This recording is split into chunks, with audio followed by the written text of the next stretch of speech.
자라투스트라의 세상에 오신 것을 환영합니다. 자라투스트라는 이렇게 말했다 라는 책은 니체의 명실상부한 대표작이죠. 그런데 이 책은 분명 철학서인데 전 세계적인 베스트셀러이자 스테디셀러입니다. 철학책이 성경이나 그리고 괴테의 파우스트만큼이나 많이 읽힌 경우는 이 책이 철학사 전체를 통해서 아주 유일합니다. 그런데 이 책은 분명히 19세기 유럽을 배경으로 한 책이거든요. 그런데 우리는 21세기 살고 있잖아요. 21세기 현대인은 왜 어째서 이 책을 여전히 읽고 싶어 할까요? 이 책이 보여주고 있는 그 거침없는 논조가 우리에게 카타르시스를 선사해서 그럴까요?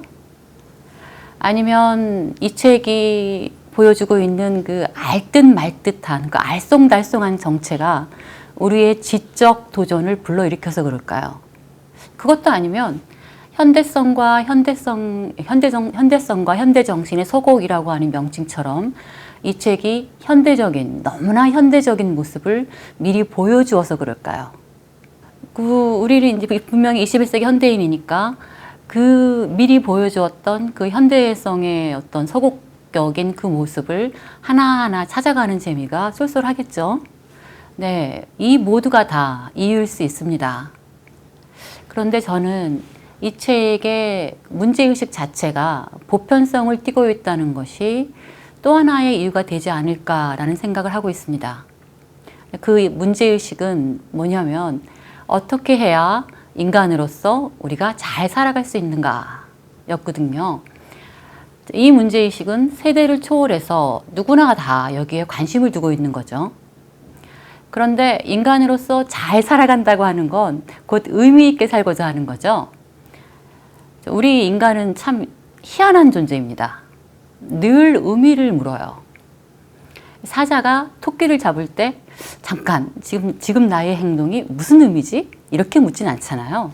그런데 우리 인간은 달라요.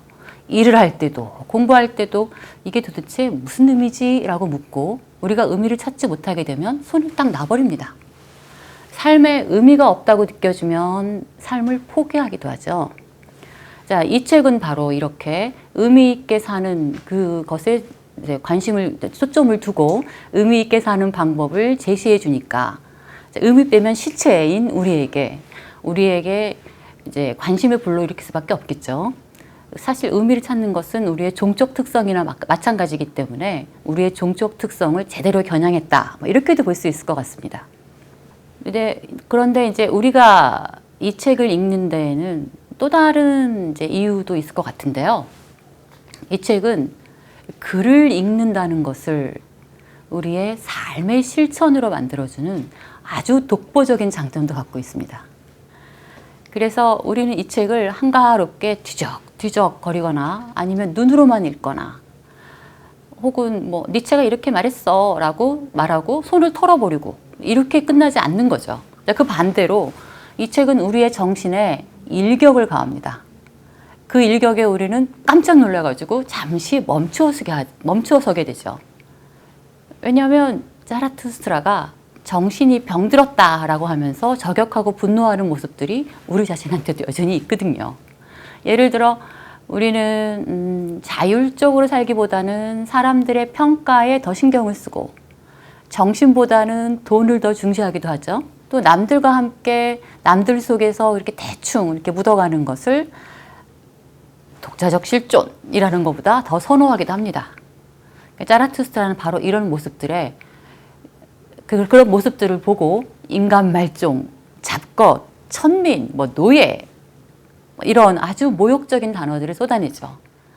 그런데 자라투스트라에게 우리가 엄청 모욕을 당해도 우리도 할 말이 없어요. 왜냐하면 우리에게는 분명 이런 모습이 여전히 남아있기 때문입니다.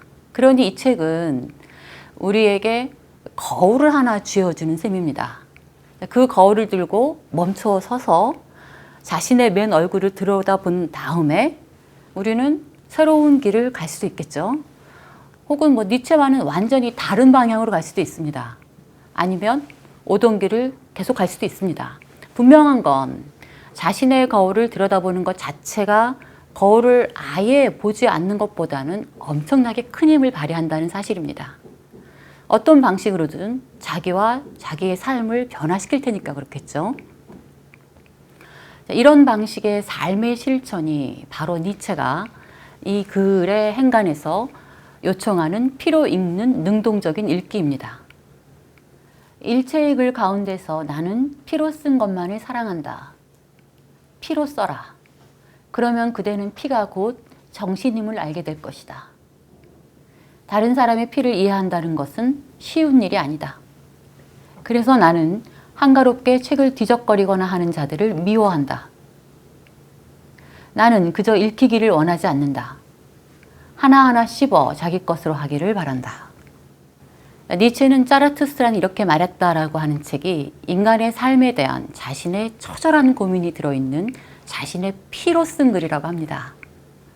그러니까 독자는 그래서 니체의 고민을 니체만의 고민으로 남겨두지 않고 자신의 문제로 삼죠. 하나하나 곱씹고 추체험하고 내가 혹시 인간 말종 아니야? 라고 생각도 해보고 자신에게 적용을 해보는 거죠. 그리고 나서 자신의 삶을 위해 활용을 합니다. 인간 말종으로 살면 안 되겠네. 자, 이렇게 생각하게 되겠죠. 이것이 바로 피로 쓴 글을 피로 읽어내는 능동적 읽기입니다. 그러니까 우리가 어떤 글을 읽는다라고 하는 건 그냥 읽는 게 아니라 바로 우리가 어떻게 살아야 하는지를 알려주고 그것에 대해서 반성하고 생각하게 만들어주는 삶의 실천인 거죠. 이 책은 우리에게 바로 이런 점을 깨닫게 해주고 우리가 그렇게 글을 읽도록 만들어주는 아주 굉장히 큰 장점이죠. 아마 어떤 철학책도 이런 장점을 갖고 있을 수는 있어도 짜라투스트라에 견줄 수는 없을 것 같습니다. 그런데 물론 짜라투스트라도 알고 있듯이 다른 사람의 피를 이해하는 건 결코 쉬운 일이 아니죠. 하지만 짜라투스트라는 이렇게 말했다가 세대와 국경을 초월해서 스테디셀러 그리고 베스트셀러인 것은 그렇게 마음먹은 사람이 많다는 증거가 아닐까요? 근데 우리가 아무리 마음을 먹고 아무리 짜라투스트라가 지어준 거울을 손에 들고 들여다보려고 해도 이 책 자체가 이해하기가 쉽지는 않습니다. 분명 술술 읽혀요. 그래서 페이지 잘 넘어갑니다. 그리고 대강 이런 것이다 혹은 이럴 거다라고 그림도 대충 내가 그린 것 같기는 한데 그 속에 숨어있는 논리는 선명하게 잘 잡히지가 않습니다. 그래서 짜라투스트라가 그러는데 진리는 없대 라고 얘기는 할 수 있어도 누군가가 왜 진리가 없대? 라고 물어보면 글쎄 이렇게 답하기가 십상이죠. 근데 우리만 그런 건 아니에요. 자, 어느 박사님께서는 니체에게 이렇게 얘기했다고 합니다. 언젠가 하이니히 폰 슈타인 박사가 내 짜라투스트라의 말을 단 한마디도 이해할 수 없다고 정직하게 불평했을 때 나는 그에게 그게 당연하다고 말했다. 이 정도입니다. 이렇게 한마디도 이해하지 못하겠다라고는 말이 나올 정도의 책을 니체가 썼어요. 그런데 그러니까 니체한테 일단 큰 책임이 있겠죠. 하지만 그 책임의 한 5분의 1 정도는 우리에게 있습니다. 왜냐하면 우리는 너무 급해요. 그래서 너무 서둘러요. 이 책을 니체의 입문서쯤으로 여기기도 합니다. 하지만 이 책은 니체 철학에 대한 예비 지식을 어느 정도 갖추어야 그 불명료하고도 숨어있는 논리를 제대로 손에 잡을 수 있는 그런 책입니다. 그래서 니체를 이해하는 사람은 짜라투스트라를 이해할 수 있지만 짜라투스트라 하나만으로는 니체를 이해할 수 없다는 보임너의 말은 사실입니다. 그러니까 짜라투스트라는 니체의 수많은 저서 중에서 제일 나중에 읽는 책이에요. 그런데 우리는 덥석 그냥 아무 준비 없이 손에 잡아드는 거죠. 그런데 아까도 말씀드렸지만 대부분의 책임은 이 책에 있어요. 그래서 읽기가 어렵습니다. 그러니까 짜라투스트라는 책은 문학이라는 가면을 쓰고 있어요. 여기에 큰 책임이 있는 거죠. 그러니까 철학을 전달하는 아주 획기적인 방식을 선보인 건 사실이지만 그 이론과 체계가 그 안에 들어있지 않기 때문에 절대로 명료하게 전달이 되지 않아요. 근데 거기에다가 아포리즘이 동원됩니다. 이론적 글씨가 전혀 아니죠. 책 전체가 비유, 상징, 패러디로 가득 차 있습니다. 뭐 어디 이것뿐이겠습니까? 철학사에서 내노라 하는 철학자들이 다 거기 꽁꽁 숨어 있거든요. 뭐 헤라클레이토스부터 시작해서 플라톤, 아리스토텔레스, 데카르트, 칸트, 쇼펜하우어, 헤겔, 아이고 숨차, 이런 철학자들도 그 안에 몸을 웅크리고 숨겨져 있습니다. 여기에 바그너도 있죠. 뭐 이런 철학자나 예술가 외에도 천일야화, 이솝 우화, 그리스 신화와 그리스 비극, 파우스트, 햄릿, 이런 작품들도 그 안에 들어 있어요. 또 훸덜린 에머슨이라는 그 작가들도 그 안에 살짝 들어앉아 있습니다. 여기에 더해서 성서와 예수의 행적에 대한 비유와 패러디는 그 양과 질 측면 모두에서 단연 압권입니다. 그래서 성서를 잘 알수록 자라투스트라를 더 잘 이해하게 된다는 말이 나올 정도죠. 그런데 니체는 너무너무 불친절합니다. 그 모든 상징, 패러디의 그런 것들도 제대로 설명해 주는 바가 없어요. 또 숨어있는 사상들에 대해서는 일체 어떤 힌트 하나도 주지 않습니다. 그런데 자라투스트라의 말들을 우리가 이해하려면 그 숨어있는 것들을 다 찾아내야 되잖아요. 다 찾아낸 다음에 바로 그 맥락 속에서 그 해당되는 말을 이해해야 하는 거죠. 그런데 니체는 우리한테 휙 던져놓고 이해할 사람은 이해해라 이런 식의 태도를 취하니까 분명 큰 책임은 니체한테 있는 거죠. 자, 여기에 이 책이 가지고 있는 구성도 우리를 이제 우리를 이제 어렵게 힘든 상황으로 몰아가는데, 다들 아시겠지만 이 책은 주인공 자라투스트라의 개인 서사가 제3자의 시선으로 묘사되는 드라마 형식을 취하고 있습니다. 서사 드라마, 에픽 드라마라고 하죠. 서서를 제외하고 총 80개 장을 통해서 자라투스트라의 여정과 그 여정을 통해서 보여지는 변화에 관한 대서사가 전개가 됩니다. 그런데 80개 장 하나하나 각각에도 각각 작은 서사가 아주 독특한 스토리텔링의 형태로 들어 있습니다. 그러니까 그 스토리라인과 개별 서사와 큰 서사와의 연계도 늘 염두에 두면서 이 책을 읽어내야 되는 거죠.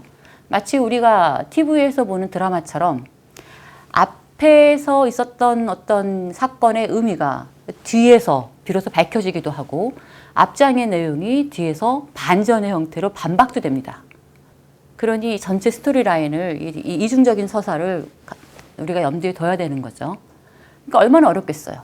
문체도 어렵고 구성 자체도 어렵고, 드라마는 드라마인데 철학책이니까 내용도 파악해내야 되겠고, 머리가 빠지는 거죠. 독자를 이렇게 어려운 상황으로 몰아넣으니까 오해도 많이 받았겠죠. 문학이라는 가면을 벗기는 일이 부족했을 수도 있고 실패했을 수도 있을 테니까요. 거기에다가 신은 죽었다나 뭐 국가는 우상이다, 진리는 없다 같은 그러한 반시대적인 선언적인 주장을 자라투스트라가 많이 하는데, 바로 이 선언적 주장 때문에 이 책을 아주 위험한 책으로 사람들에게 받아들여지게 합니다. 그러니까 위험하다고 느껴지니까 손 떼버리는 거죠. 그래서 가면을 벗기려는 마음 자체를 아예 없애버리는 거죠. 그 결과는 당연히 냉대. 이 책이 오랫동안 냉대의 대상이 되었던 이유입니다. 자, 니체는 이 책이 자기가 심혈을 기울여서 피로 쓴 글인데 말이지, 제대로 이해받지 못하고 냉대받고 있다는 현실에 엄청 실망하고 진짜 엄청 서운했었나 봅니다. 이런 편지를 쓰기도 하죠. 내가 누구인지 알아차리기는 어려우리라 100년만 기다려보자. 아마도 그때까지는 인간을 탁월하게 이해하는 천재가 나타나 니체라는 이를 무덤에서 발굴할 것이다. 이 천재가 누구일까요? 자, 이런 작품은 아주 수준 높은 것이어서 이해되기에는 시간이 필요하며 수세기가 필요하다. 자, 이런 편지를 쓰기도 하지만 그도 어느 정도는 이 책의 운명을 예감한 것 같습니다. 왜냐하면 모든 사람을 위한, 그러면서도 그 누구를 위한 것도 아닌 책이라는 아주 기이한 부제를 이 책에 이미 붙여놨거든요. 니체가 대실망을 하면서도 그 자신은 이 책을 너무 자랑스럽게 여깁니다. 그래서 듣도 보도 못한 전대미문의 자화자찬을 해요. 잠깐 볼까요? 이 책으로 나는 인류에게 지금까지 주어진 그 어떤 선물보다 가장 큰 선물을 주었다. 수천 년간을 퍼져나갈 목소리를 지닌 이 책은 존재하는 최고의 책이다. 그리고 가장 심오한 책이고 진리에 가장 깊숙한 보고에서 탄생했으며 5번째 복음서, 미래의 성서, 이런 식의 자기 평가를 하죠. 네, 우리가 자기 자랑을 하려면 이 정도는 해야 됩니다. 이렇게 완벽하게 안 하고 어설프게 하면 욕먹어요. 하려면 이 정도로, 최고로. 그런데 니체의 이러한 최고 등급의 자화자찬은 이유가 있어요. 육체의 병 못지않게 고통스럽고 사실 어찌 보면 더 치명적인 것이 정신의 병이잖아요. 그 정신의 병을 고치도록 도와서 환호하면서 살 수 있는 건강한 길을 보여주니까 당연히 인류에게 준 최고의 선물, 또 인류에게 주는 기쁜 소식, 복음은 기쁜 소식이라는 뜻이죠. 당연히 그렇게 되겠죠. 또 그 영향력 면에서도 성서의 4대 복음, 마태, 마가, 누가, 요한 복음보다 더 클 수 있을 것이라고 합니다. 왜냐하면 니체가 보기에 성서의 복음은 인간을 그렇게까지 행복하고 즐겁고 기쁘도록 만들어주지는 못했다고 하거든요. 자, 게다가 이 책은 2000년 유럽 지성사에서 견고하게 유지되어 왔던 토대 전체를 전복시키고 새로운 사유 패러다임을 너무나 현대적인 그런 사유 패러다임을 제시합니다. 그러니 진리의 보고에서 나온 것일 수도 있습니다. 니체는 사실 뭐 하나의 절대적 진리는 없다라고는 얘기하지만 내 거가 진리야, 이런 태도를 보이고 있거든요. 이러한 내용을 다 담고서 니체는 페르시아 현자 스피타마 짜라투스트라의 이름을 빌어서 이 책을 세상에 내놓습니다. 1883년부터 85년까지. 조로아스터교를 창시했던 짜라투스트라라는 인물은 서양인에게 이미 잘 알려져 있었죠. 아테네 학당이라고 하는 유명한 그림에도 이미 등장합니다. 여기 오른쪽 그룹에 있는 이 사람이죠. 저 앞에 있는 사람, 등 돌리고 있는 사람이 프톨레마이오스, 손에 지구본을 들고 있죠. 그 앞에 정면으로 보이는 사람이 이제 자라투스트라입니다. 그러니까 그가 손에 뭔가를 들고 있죠. 동그란 거. 그 동그란 구형에는 별들이 촘촘히 박혀 있어요. 프톨레마이오스가 지구본을 들고 있을 테니까 아마 자라투스트라는 뭘 들고 있을 것 같다? 우주본일 것 같죠. 예, 그럴 가능성이 큽니다. 확실하진 않아요. 제가 가서 물어보진 않았어. 근데 그런 것 같아. 자, 니체가 자라투스트라는 인물을 근데 왜 끌어왔을까요? 유럽을 지배했던 그리스도교 가치관, 그리스도교적 세계관에 대항할 형상이 필요했기 때문입니다. 그래서 동양에서 찾은 거죠. 동양에서 조로아스터교라고 하는 그러한 새로운 종교를 창시했던 그런 정도의 인물이어야 그리스도교 신에 대적할 수 있는 그런 대항력을 갖겠죠. 스피타마 자라투스트라를 끌어와서 이 책에서 자신의 목소리를 대변하는 그런 형태를 취하고 있는 이 책이 처음에는 사람들에게 잘 받아들여지지 않았다고 말씀드렸죠. 그러니까 진짜 엄청 실망했지만 그의 실망에도 불구하고 이 책의 파급력과 영향력은 세대를 거치면서 점점 더 커집니다. 물론 처음부터는 아니었어요. 그리고 그 철학적 내용이 처음부터 막 주목되거나 그런 것도 아니었어요. 많이 배제된 상태로 문학 쪽에서 제일 먼저 쌍수를 들어 환영을 합니다. 니체의 독일어가 갖는 문학적 가치는 두말할 필요가 없죠. 루터 이후에 독일어 천재라고 하는 고트프리드 벤의 평가 자체가 이미 그 문학적 가치를 보여주는 거고요. 거기에 아르누보 운동이라고 혹시 아시죠? 예, 아카데미 문학과 예술의 형식주의를 타파하려고 했던 운동이었죠. 그 운동에서부터 조이스, 엘리엇, 브레이트, 내노라 하는 굵직한 20세기 중반의 실험주의 같은 현대문학, 그리고 문학 비평에 이르기까지 이 책은 선구자 역할을 합니다. 철학 분야에서는 아주 늦게 이 책을 전문 철학서로 받아들였지만 그 영향력은 이것도 두말할 필요가 없죠. 특히 베냐민, 아도르노, 하이데거, 야스퍼스, 둘레즈, 푸코, 데리다, 와우, 유명한 사람 다 나왔다, 그죠? 유명한 현대 철학자. 그 등등의 사유에서 자라투스트라의 정신은 너무나도 자주 목격이 됩니다. 심리학이나 정신분석학도 여기서 예외는 아니었어요. 프로이트도 이 책을 잘 알고 있었고 융은 이 책에 대해서 강의도 했고 그 강의록이 출간도 되었죠. 우리나라에 번역도 되어 있습니다. 예술가들도 이 책을 무척 사랑합니다. 슈트라우스, 뭉크 그들을 위시한 현대음악, 현대회화는 뭐 기본이고 현대무용의 창시자인 이사도라 덩컨은 어딜 가나 이 책을 꼭 끼고 다녔다고 합니다. 건축도 예외도 아니라고 하죠. 하지만 특히 무엇보다도 음악에서의 영향력은 뭐 결정적이죠. 예, 우리 연구자들이 이런 연구를 합니다. 들어보세요. 총 219명의 작곡가, 370개의 곡, 89개의 음악 관련 텍스트가 자라투스트라의 영향권 아래에 있다고 합니다. 이거 어떤 연구자가 밝혀냈어요. 이렇게 엄청나게 광범위한 그리고 엄청나게 넓은 분야뿐만 아니라 아주 깊게 영향을 미치고 있는 자라투스트라를 우리가 한마디로 규정할 수 있을까요? 이 책은 뭐다? 라고? 저 할 수 있습니다. 자, 뭐라고 규정할 수 있냐면 건강한 인간이 부르는 긍정의 노래라고 규정할 수 있겠죠. 건강한 사람이라면 자기 자신은 물론이고 세상 전체도 사랑하고 긍정한다는 생각에서 그렇게 될 수 있는 길을 제시하고 있는 책이 바로 이 책이기 때문입니다. 그러니까 이 책의 주제는 건강이에요, 건강. 아니, 근데 철학이라면 뭐 칸트, 해겔처럼 뭐 순수이성 혹은 정신의 변증법 뭐 이런 아주 품위 있는 주제를 다뤄야지. 철학자가 품위 없이 말이야 건강이 다 뭐냐 뭐 이렇게 못마땅해 하시는 분들도 계시겠죠. 실제로 그렇게 얘기했다는 사람들도 있습니다. 하지만 니체는 아주 단호합니다. 당연히 이유가 있어요.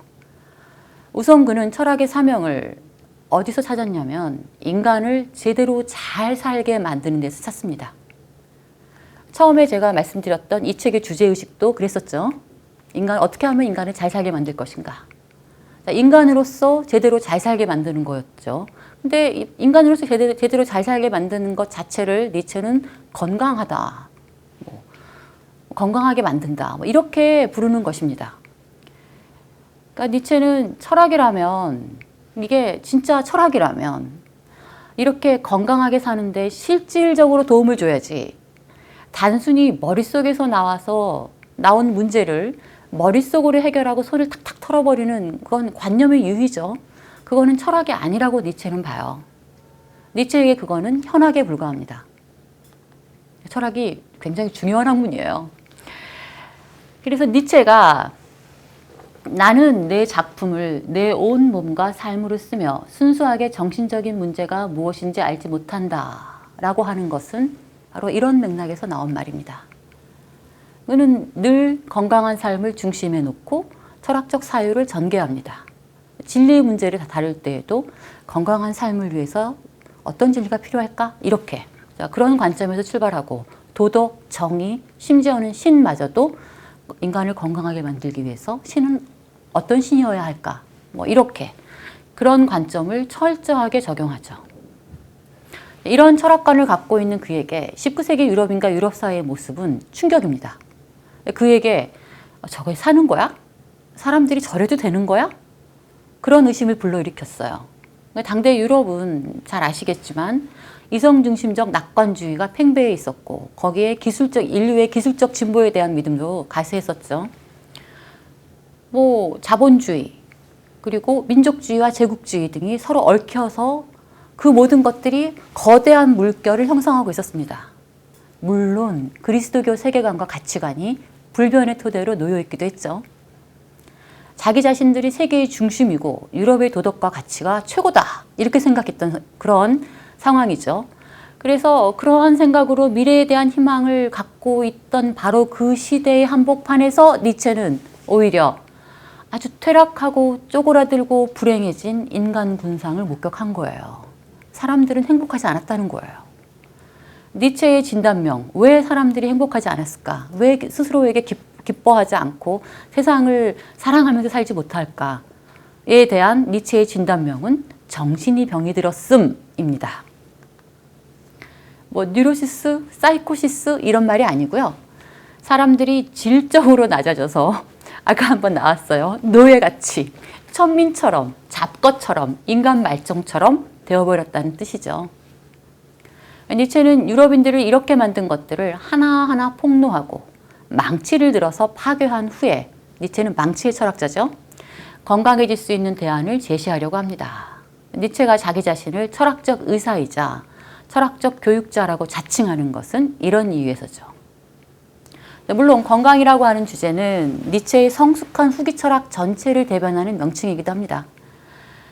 그래서 니체의 후기 철학은 건강한 인간을 육성하는 교육 프로그램이라는 성격을 띠게 되죠. 니체 하면 우리가 먼저 생각하는 현대성을 예비하고 제시하는 측면, 바로 그런 측면이나 이성 대신 의지를 인간의 중심에 놓는 측면도 이 교육 프로그램을 지지하고 돕는 역할을 합니다. 이런 모양새 전체를 두고 니체는 긍정의 철학이라고 이름을 붙여요. 자라투스트라는 바로 이 긍정의 철학으로의 진입을 알리는 신호탄입니다. 이 책에서 니체는 건강한 사람을 자기 자신과 세상을 사랑하고 긍정하는 사람으로 보여주고 그 사람을 위버맨쉬라고 부릅니다. 그러니까 니체가 자라투스트라를 삶에 대한 영원한 긍정을 말하는 책이자 삶을 축복하는 긍정의 말을 가져가는 책이라고 하고, 그 책에서 이버맨식이라는 개념이 최고의 행위가 되었다라고 하는 건 이런 구도를 전제한 것입니다. 이버맨시 개념은 독일어 이버맨시를 그대로 음역한 것입니다. 우리나라에서는 오랫동안 초인이라고 번역되었지만 자라투스트라 전체가 이버맨시의 속성에 관한 것이라고 해도 무방할 정도로 이버맨시는 너무나도 많은 특징과 의미를 갖고 있어요. 초인은 그것들을 포괄하지도 못하고 적절하게 반영하지도 못합니다. 자, 오늘은 이렇게 자라투스트라에 대해서 개괄적인 말씀을 먼저 드렸는데요. 다음 시간부터는 본격적으로 이버맨시라는 개념이 최고의 현실이 되었고, 괴테나 셰익스피어도 이런 거대한 열정과 높이에서는 한순간도 숨을 쉬지 못할 것이고, 자라투스트라에 비하면 단테도 한갓 신봉자에 불과하다라고 하는 바로 그 자라투스트라의 세계로 한 걸음 한 걸음 들어가 보겠습니다. 그 첫 단계는 신이 인간을 건강하게 만들지 않았기 때문에 부정된다라고 하는 신의 죽음에 대한 선언을 살피려고 합니다. 다음 시간에 뵙겠습니다.